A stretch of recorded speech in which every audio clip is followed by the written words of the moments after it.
Olá, tudo bem? Jaqueline por aqui para mais uma etapa da nossa jornada de Descobrindo Atos. Essa semana, Atos 12. Temos estudado semana após semana um pouquinho sobre o livro de Atos, conversando um pouquinho sobre o contexto, sobre a aplicação, uma conversa descontraída para que você possa entender mais sobre a palavra de Deus.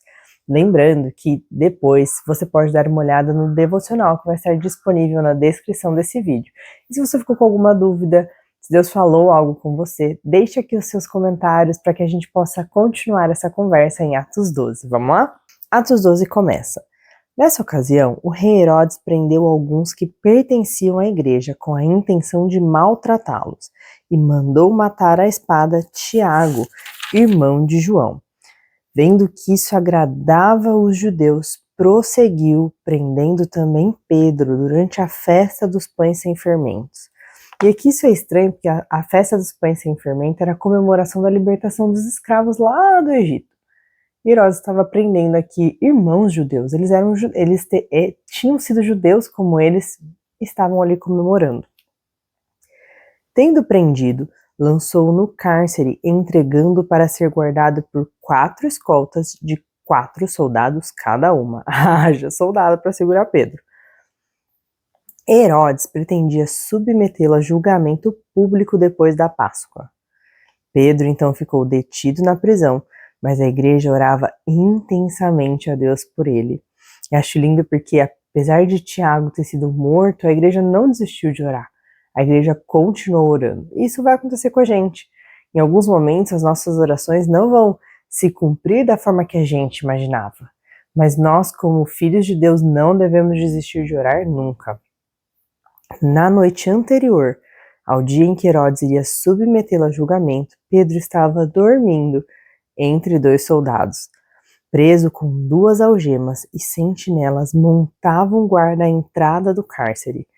Repentinamente apareceu um anjo do Senhor, e uma luz brilhou na cela, e tocou no lado de Pedro e o acordou. Depressa, levante-se, disse ele. Então as algemas caíram dos punhos de Pedro, e o anjo lhe disse: vista-se e calce as sandálias. E Pedro assim fez. Disse-lhe ainda o anjo: põe a capa, siga-me.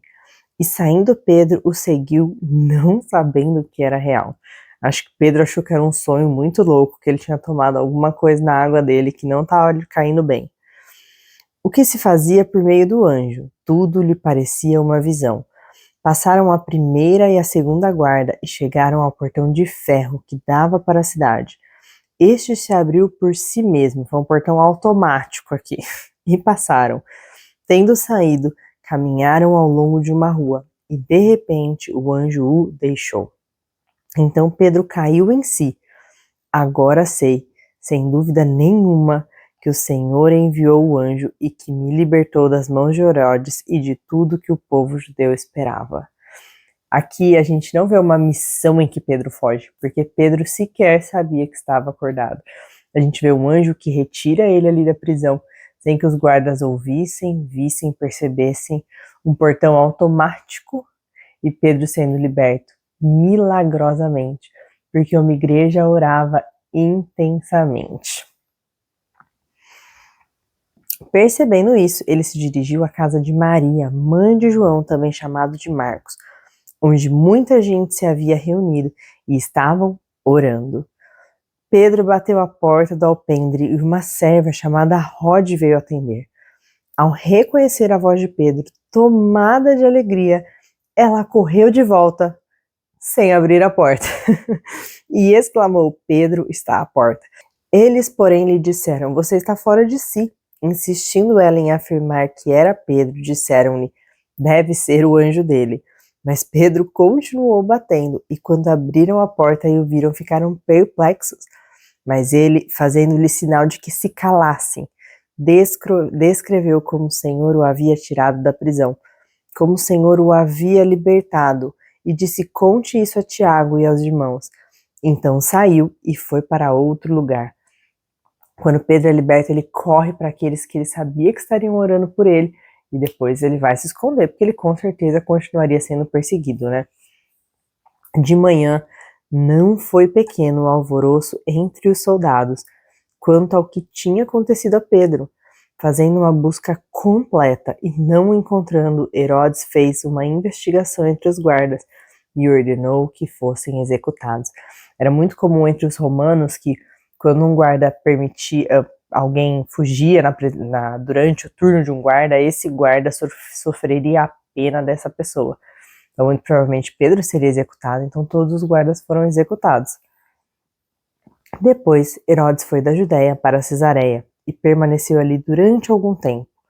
Ele estava cheio de ira contra o povo de Tirão e Sidom. Contudo, eles haviam se reunido e procuravam ter uma audiência com ele. Tendo conseguido o apoio de Blasto, homem de confiança do rei, pediram paz, porque dependiam das terras do rei para obter alimento. No dia marcado, Herodes, vestindo seus trajes reais, sentou-se em seu trono e fez um discurso ao povo. Eles começaram a gritar: é voz de Deus e não de homem. Visto que Herodes não glorificou a Deus, imediatamente um anjo do Senhor o feriu e ele morreu comido por vermes. Entretanto, a palavra de Deus continuava a crescer e espalhar-se. Tendo terminado a sua missão, Barnabé e Saulo voltaram de Jerusalém, levando consigo João, também chamado Marcos. Atos 12 nos ensina a entender que Deus é soberano. Nós não vamos entender todas as resoluções ou não vamos ter as respostas daquilo que oramos da forma que a gente espera. Mas nós não devemos deixar de orar, porque a igreja continuará a crescer, independente do resultado das nossas orações. Que você possa continuar orando. E a leitura de Atos termina aqui, mas a descoberta do que Deus tem para você continua. Medite na palavra, medite em Atos 12 essa semana e nos vemos na próxima. Até mais!